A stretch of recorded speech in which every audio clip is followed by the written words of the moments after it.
পয়গম্বর ইব্রাহিম আলাইহিস সালাম যখন জন্মগ্রহণ করেছেন, ইব্রাহিম পয়গম্বর জন্মগ্রহণ করার পূর্বে পৃথিবীতে কোনো নবী ছিল না। নূহ আলাইহিস সালাম ইন্তেকালের 600 বছর পর্যন্ত দুনিয়াতে কোনো নবী ছিল না। এই জন্য পৃথিবীর মানুষগুলো মূর্তি পূজারী হয়ে গেল। আর এই মূর্তি পূজারীদের সর্দার হলো নমরুদ।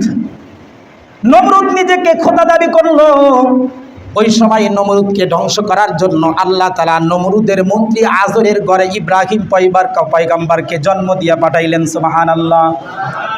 ইব্রাহিম পয়গম্বর মিল্লাত আবিকুম ইব্রাহিম, যাকে আল্লাহ পাক রব্বুল আলামিন পুরা পৃথিবীর মুসলমানদের জাতির পিতা বানাইছেন। সুবহানাল্লাহ। সকলে একটু আওয়াজ দিয়া বলেন, আপনার আমার জাতির পিতা কে? আর একটু জোরে বলেন কে? আল্লাহর ঘর মসজিদের ভিতরে দিল থেকে এটা সাক্ষী দিতেছেন তো যে আপনার আমার পিতা পয়গম্বর ইব্রাহিম, নাকি অন্য কেউ? ইব্রাহিম আলাইহিস সালাম আপনার আমার মুসলমানদের জাতির পিতা। ইব্রাহিম আলাইহিস সালাম নমরুদের মন্ত্রীর ঘর আজরের ঘরে জন্ম নিলেন। পয়গম্বর ইব্রাহিম আলাইহিস সালাম যখন বড় হলেন তো দেখেন তার বাবা আজর মূর্তি তৈরি করে, আবার মূর্তি বানায়, আবার মূর্তির সামনে খাবার দেয়। নাউজুবিল্লাহ, জোরে বলেন। এক সময় মূর্তি পূজারীদের একটা মেলা শুরু হয়ে গেল, একটা বাজার শুরু হয়ে গেল। সকলেই সেই মেলায় অংশগ্রহণ করলেন। লম্বা ইতিহাস, সংক্ষেপে শুধু আপনাদেরকে বোঝানোর জন্য বলতেছি। পয়গম্বর ইব্রাহিমকেও সেই মেলাতে দাওয়াত করা হলো, কিন্তু পয়গম্বর ইব্রাহিম মেলাতে যাবেন না বলে বাবাকে কথা দিলেন যে আমি কখনো মেলাতে যাব না, কারণ মেলাতে যাই হিন্দু, বৌদ্ধ, খ্রিস্টান, মুসলমানদের কখনো কোন মেলা নাই। এখন যদি আপনাদেরকে জিজ্ঞাসা করা হয়, কিছুদিন আগেই তো এই মহল্লাতেই মূর্তি পূজা হয়ে গেল, কে কে মূর্তি পূজা দেখার জন্য গেছেন?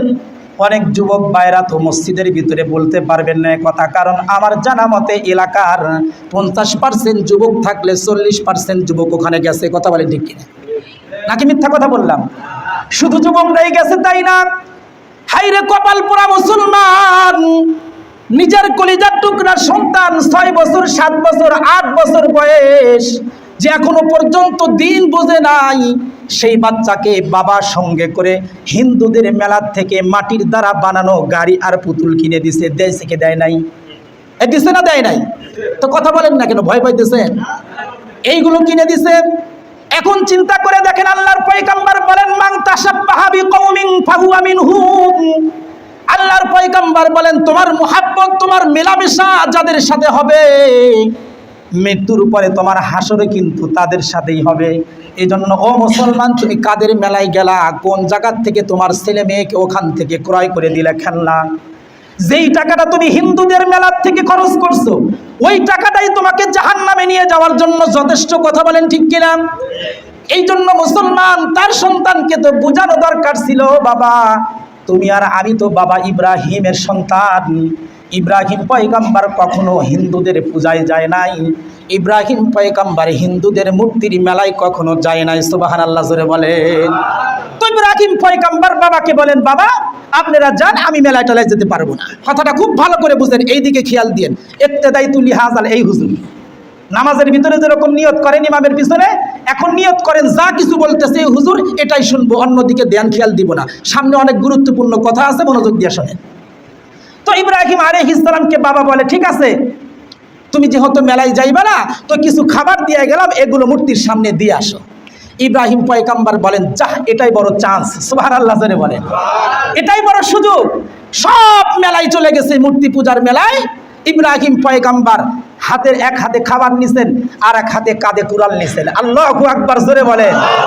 কাঁধে কুড়াল নিছেন, কাঁধে কুড়াল নিয়ে এবার মূর্তির সামনে গিয়া বলে, হয় খাবি না হলে শুবি। সুবহানাল্লাহ, জোরে বলেন। ওই হয় খাবি না হলে শুবি। পয়গম্বর ইব্রাহিম আলাইহিস সালাম খাবারগুলো মূর্তির সামনে দেয়, আর ডাকতে বলে খা খা খা। কিন্তু ইব্রাহিম পয়গম্বর বলেন, আমি জানি তুই খাইতে পারস না, কারণ তোর তো পেটই নাই, কারণ তোর তো নিজের খাবার শক্তিই নাই। দাঁড় করার জন্য পিছন দিয়ে দিছে একটা বাঁশ। কি দিছে? নিজেই খাড়া হওয়ার দাঁড়ানোর শক্তি তোর ভিতরে নাই। একটা বাঁশ দিয়া তো এ খাড়া করছে, খাবি কই থেকে? তো খাইতে যখন পারস না তাহলে শো। এবার তার কাঁধের একটা কুড়াল দিয়া একটা একটা করে মূর্তি ভেঙ্গে সবগুলো মাটিতে ফেলাইয়া দিছে। চিৎকার দিয়া বলেন আল্লাহু আকবার। সবগুলো মূর্তি ভাঙছে, কিন্তু বড় মূর্তি যেটা সবার সামনে ইমাম হিসাবে রাখছে, কুড়ালটা ওর কাঁধের উপরে ঝুলাইয়া রাখছে, ওটারে আর ভাঙ্গে নাই। তো এবার সবাই যখন মেলার থেকে আসছে দেখে মূর্তি সব ভাঙ্গা। জিজ্ঞেস করে কে কাজ করলো, কার এত বড় সাহস? তালাশ করে দেখে ইব্রাহিম যখন তার কাছে খাবার দেওয়ার জন্য আসছিল, ও ছাড়া তো আর কেউ আসে নাই, মনে হয় ইব্রাহিমই ভাঙছে। ইব্রাহিমকে ডাকা হলো, তুমি কে এগুলো ভাঙছো? ইব্রাহিম বলে, বড়টারে জিজ্ঞেস না, সবগুলো ভাঙ্গা পয়রা রয়েছে, আর একটা খাড়া আছে, ওর হাতেই তো কুড়াল আছে, আমার মনে হয় ওই ভাঙছে। আল্লাহু আকবার জোরে বলে। মনে হয় নিজেই ভাঙছে। এবার আজর আর নমরুদ ডাকদা বলে, পাগল, এরা কি কখনো মারতে পারে নাকি? এরা কি কখনো নড়তে পারে নাকি? ইব্রাহিম পয়গাম্বার বলেন, তাহলে যে নিজেকে রক্ষা করতে পারে না সে আবার কেমনে খোদা হয়? বলেন সুবহানাল্লাহ। খোদা নিজেরাই তো নিজে রক্ষা করতে পারলো না, সে আবার খোদা হয় কেমনে?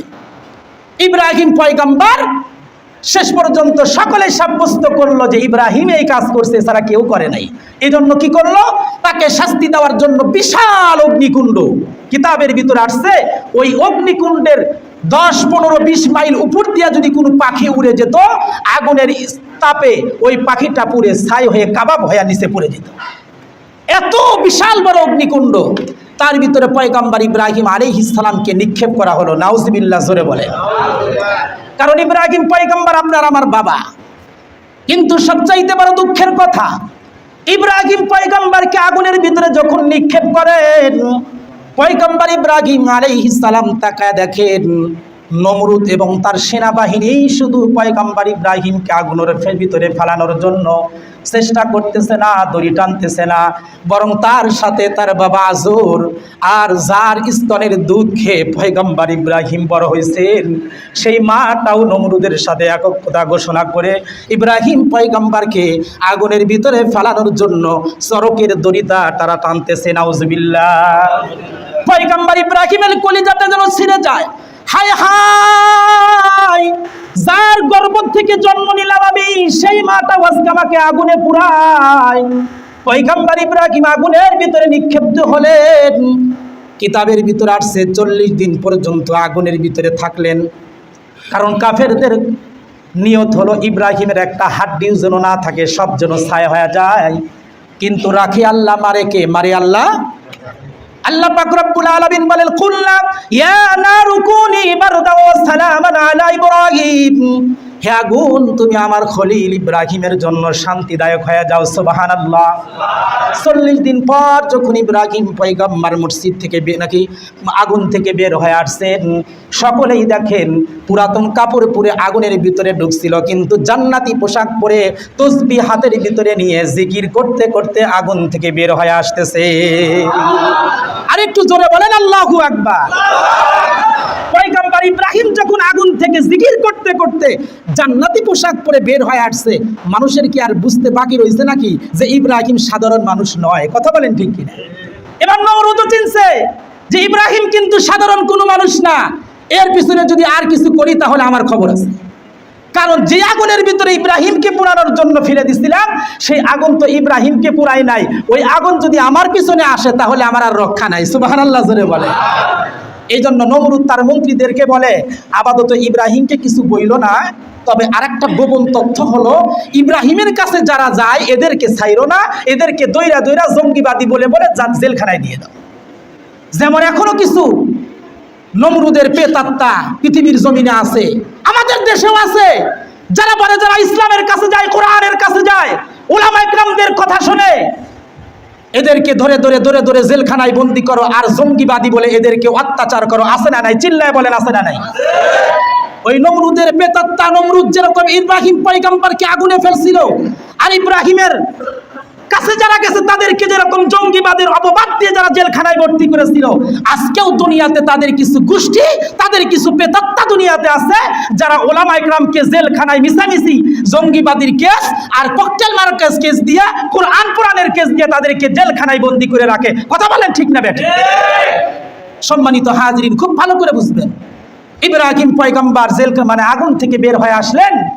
এবার আল্লাহর পক্ষ থেকে জানান হলো, পয়গম্বর ইব্রাহিম তুমি এই ইরাক থেকে হিজরত করে তুমি ফিলিস্তিনে চলে যাও। সুবহানাল্লাহ জোরে বলেন। এই ফিলিস্তিনের মসজিদের ইতিহাস কিন্তু আসতেছে, খুব ভালো করে বুঝবেন, কেউ অমনোযোগী হবেন না। ইব্রাহিম পয়গম্বর হিজরত করলেন, কিতাবের ভিতর আসছে যখন হিজরত করলেন তখন নমরুদের একটা কন্যা ছিল, সেই ইব্রাহিমকে বলে তুমি যে যাইতেছো আমারও সঙ্গে করে নিয়ে যাও, যার নাম হলো সারা আলাইহিস সালাম। সুবহানাল্লাহ জোরে বলেন। কিতাবের ভিতরে আসছে নমরুদ ডাকতে বলে, ইব্রাহিম তুই তো সারা দুনিয়ার মানুষের দিলটারে মারলি, শেষ পর্যন্ত আমার মেয়েটারও পাগল করলি। সুবহানাল্লাহ জোরে বলেন। এটা একটা ইতিহাস। আর এক ইতিহাসের ভিতরে আসছে পয়গম্বর ইব্রাহিম যখন হিজরত করে ফিলিস্তিনে যাচ্ছেন, অতি মধ্য রাস্তার মাঝখানে এমন একটা দেশ পাড়ি দিতেছেন যেই দেশের বাদশা হলো অন্য আর একজন নমরুদ। সেই দেশ দিয়ে যাইতেছেন, তো যাইতে যাইতে যাইতে যাইতে দেখে ওই দেশের ভিতরে এক জায়গায় মানুষের সমাগম। খুব ভালো করে বুঝেন অনুষ্ঠানটা কিসের ছিল। ওই দেশের বাদশার একটা কন্যা ছিল যার নাম হলো সারা, দেখতে শুনতে খুব সুন্দরী, কিন্তু এই মেয়েটার সাথে যেই যুবকের বিবাহ ধরে মেয়েটা সেই যুবককেই অপছন্দ করে, বলে না এর সাথে আমি বিবাহ বসবো না। কেন? কিতাবের ভিতরে আসছে ওই বাদশার মেয়ে সারা আলাইহিস সালাম প্রত্যেকদিন স্বপ্নে ইব্রাহিম পয়গম্বরকে দেখতেন। সুবহানাল্লাহ। আর বলতেন যে তোমার সাথে ইব্রাহিম পয়গম্বরের নিকাহ হবে। সুবহানাল্লাহ বলেন। তো শেষ পর্যন্ত বাদশা যখন দেখলো মেয়ে কোনো যুবককেই পছন্দ করে না, তখন তার বাবা বাদশা কি করলো, তার এমপি মন্ত্রীদেরকে ডাক দেয়া বলে, এই দেশের ভিতরে যত সুন্দরী যত সুন্দর যুবক আছে, টাকা পয়সা ধন দৌলত বলা, সব যুবককে একদিন দাওয়াত করে নিয়ে আসো, ওর ভিতরে আমার মেয়ে যাকে পছন্দ করবে তার সাথে বিয়ে দিয়ে দিব।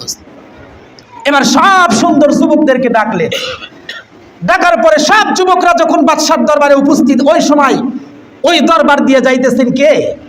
ইব্রাহিম আলাইহিস সালাম।